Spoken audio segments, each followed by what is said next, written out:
Hello বন্ধুরা, welcome back with a new video. আজকে একটা রেসিপি ভিডিও শেয়ার করব তোমাদের সাথে। অনেক দিন ধরে ইচ্ছে করছিল দই বড়া খাওয়ার, অ্যাকচুয়ালি আমি কখনো দই বড়া ট্রাই করিনি। আর সাউথ ইন্ডিয়ান ফুডের মধ্যে শুধুমাত্র ধোসাটাই আমার ভালো লাগে, আদারওয়াইজ কোনোটাই তেমন ভালো লাগে না। আর আমার বাড়িতে আমার বাবা কিন্তু খুব ভালো দই বড়া বানায়, আমি কখনোই খাইনি। রিসেন্ট একটা রিলস দেখেছো যেখানে আমাকে পাশে বাড়ির আন্টি দিয়েছিল, সেখান থেকে আমার ক্রেভিং ওঠে। তো ভাবলাম যে একটু নিজেও ট্রাই করি, কখনো করিনি। তো দেখো, যেমন ভাবা তেমন কাজ, সেই ভেবে আজকে বানিয়ে ফেলাম চটজলদি দই বড়া।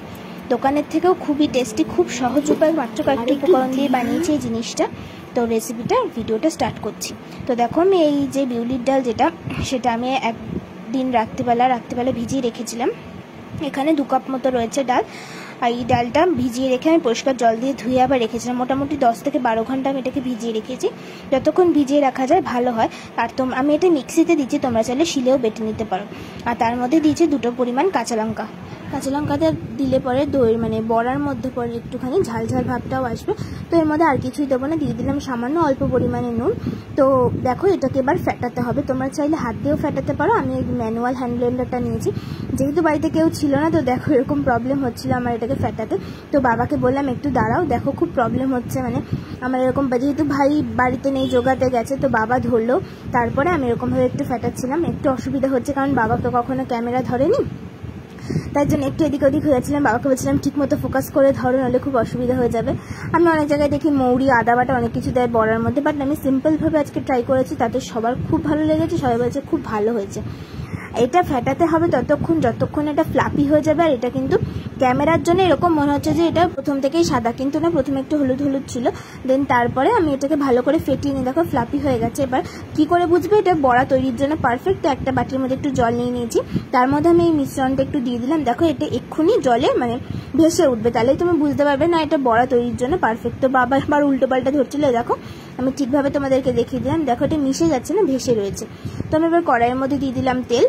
এবার এর মধ্যে এগুলোকে বড়ার আকারে করে ছাড়বো। তো বড়াটা যাতে মিশ্রণটা যাতে হাতে লেগে না যায়, তার জন্য একটু জলে ভিজিয়ে নিয়ে হাতটা, তারপরে বড়াটা দিলে পরে কিন্তু খুব ভালোভাবে এটা তোমরা দিতে পারবে, প্রবলেম হবে না, হাতে আটকে যাবে না। এরপর আমি এর তেলের মধ্যে বড়াগুলোকে ছেড়ে দেবো। তো ফার্স্টে বড়াগুলোকে ভেজে নিই, তারপর ফিরে আসছি পরের স্টেপে।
তো এদিকে বড়াগুলো ভাজা হয়ে গেছে। এবার বড়াগুলোকে তো জলে দিতে হবে, তার জন্য আমি এদিকে গরম জলটাও ফুটিয়ে নিয়েছি।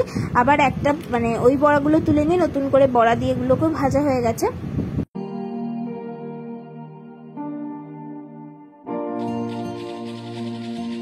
এরপর বড়াগুলোকে তুলে একটা আলাদা পাত্রে আমি এরকমভাবে রাখছি, একসাথে সবগুলো রাখবো, তারপর এগুলোকে জলে চুবাবো।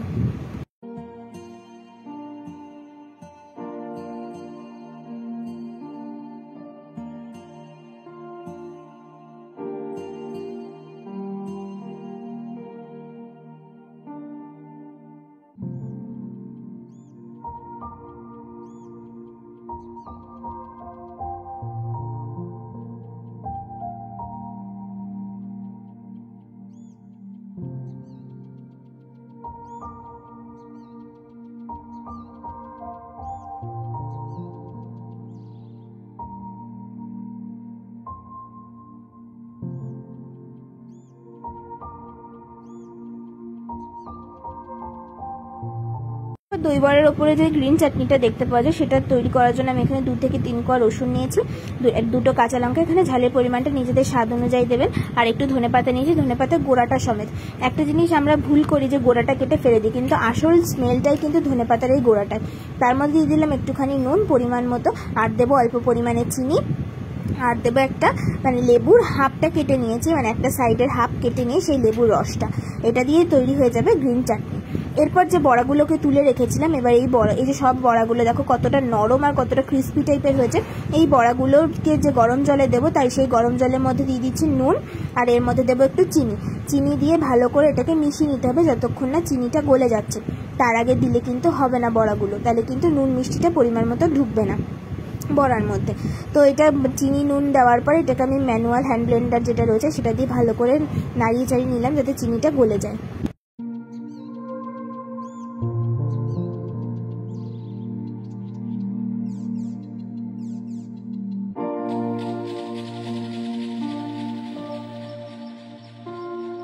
তো জলের মধ্যে চিনি নুন ভালো করে মিশে গেছে, এবার আমি এক এক করে ওই যে ভেজে রাখা বড়াগুলো সব দিয়ে দিলাম এর মধ্যে।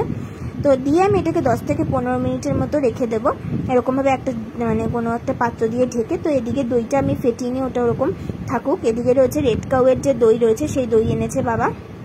তো আমি এটাকে কেটে নিয়ে এটা এবার এর মধ্যে বেশ খানিকটা দই দিলাম। আমি ফার্স্টে ভাবছিলাম যে দইটা বেশি হয়ে যাবে কিনা, তারপর ঠিক পরিমাণ মতো বুঝে নিয়ে, তোমরা দইটাও বুঝে নিও, আমি ফার্স্ট টাইম করছি তাই ঠিক বুঝতে পারছিলাম না কতটা কি দেবো।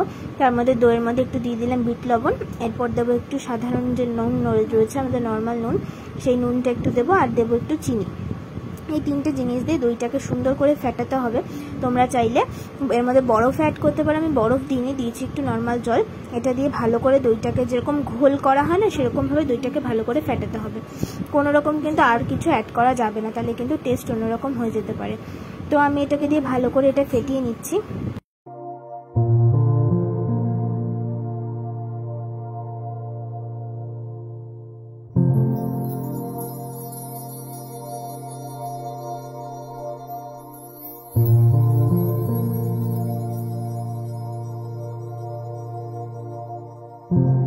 একটা একটা করে কাজ কমপ্লিট করে রাখছি। এদিকে দইটা ফেটানো হয়ে গেছে, এদিকে দেখো বড়াটাও সুন্দরভাবে জল অ্যাবজর্ব করে নিয়েছে। তো আমি এখান থেকে হাত দিয়ে চেপে চেপে বড়া থেকে জলগুলোকে একটু আলাদা করে নেব।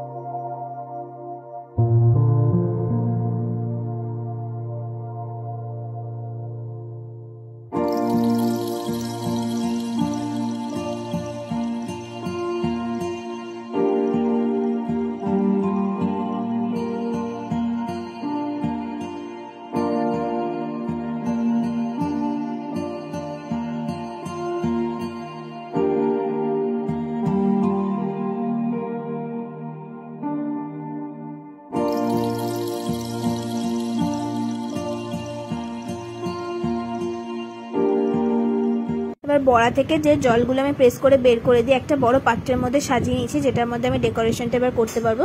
এরপর আমি এর উপরে ফ্যাটানো যে টক দইটা ছিল সেই টক দইটা দিয়ে দিলাম এই বড়াগুলোর ওপরে। টক দইটা পাতলা রাখলেই ভালো হয়, কারণ নইলে বড়াগুলো চোবানো যাবে না সেরকম ভাবে যদি অল্প রাখা হয়। তো আমি এখানে পরিমাণ মতোই দিয়েছি। তো আমি যখন ফাইনালি ঠান্ডা হয়েছিল তো দেখলাম যে বেশি ঝোল ছিল না, আবার এক্সেসও হয়ে যায়নি, নর্মাল যেরকম থাকে সেরকম। ফার্স্টে মনে হবে যে অনেকটা বেশি টক দই হয়ে গেছে, বাট না, এই পরিমাণটাই ঠিকঠাক রয়েছে। তো এর ওপরে আমি পরিমাণ মতো গ্রিন চাটনি, এবার যে ডেকোরেশনটা যেটা করবো আমি গ্রিন চাটনি আর রেড চাটনি দিয়ে, সেই ডেকোরেশনটা দেখো কি সুন্দর লাগছে, পুরো কালারফুল লাগছে দেখতে। তো আমি এটাকে পরিমাণ মতো ধনেপাতার চাটনিটা দিয়ে দিচ্ছি।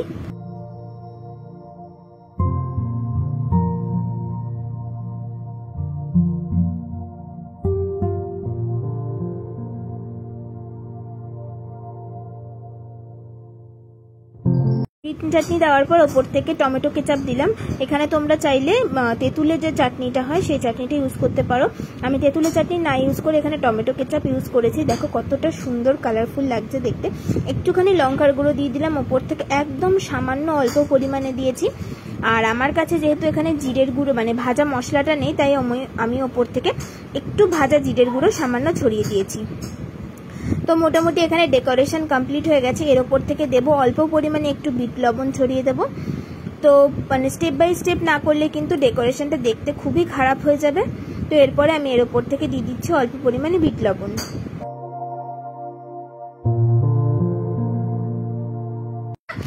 এরপরে এর ওপর থেকে দেবো হচ্ছে যে ঝুরি ভাজা বা সেও ভাজা যেটাকে বলে, সেই ঝুরি ভাজা পরিমাণ মতো ওপর থেকে ডেকোরেশন করলেই সাজানোটা কমপ্লিট হয়ে যাবে। তো এরপর এটাকে একটু ফ্রিজে রেখে দিতে হবে ঠান্ডার জন্য। যারা ঠান্ডা খেতে ভালোবাসেন তাদের জন্য তো ফ্রিজে অবশ্যই রাখতে হবে। আমি নর্মালি এমনি রেখেছিলাম একটু কিছুক্ষণের জন্য ঢাকা দিয়ে। তারপর দেখুন দেখতে এত সুন্দর পুরো কালারফুল হয়েছে, অসাধারণ হয়েছিল। তো রেসিপিটা অবশ্যই বাড়িতে ট্রাই করবেন। আমি ফার্স্ট টাইম করলাম, আমার ভাই বলছে তুই ফার্স্ট টাইম করেই তো পুরো ছক্কা হাঁকিয়ে দিয়েছিস, এত খেতে ভালো হয়েছে। আমার ভাই খায় না, সেই ভাই খেয়েছে, সবাই খেয়েছে। তো চলুন এবার ভাইয়ের মুখের রিয়াকশনটা দেখে নিন আর মুখ ওর থেকেই শুনে নিন কেমন হয়েছে খেতে।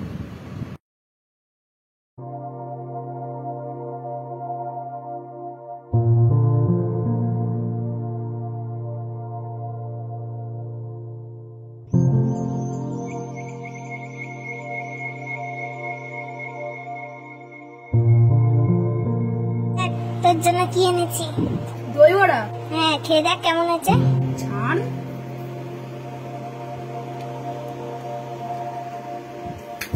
ভালো না, সবচেয়ে ভালো।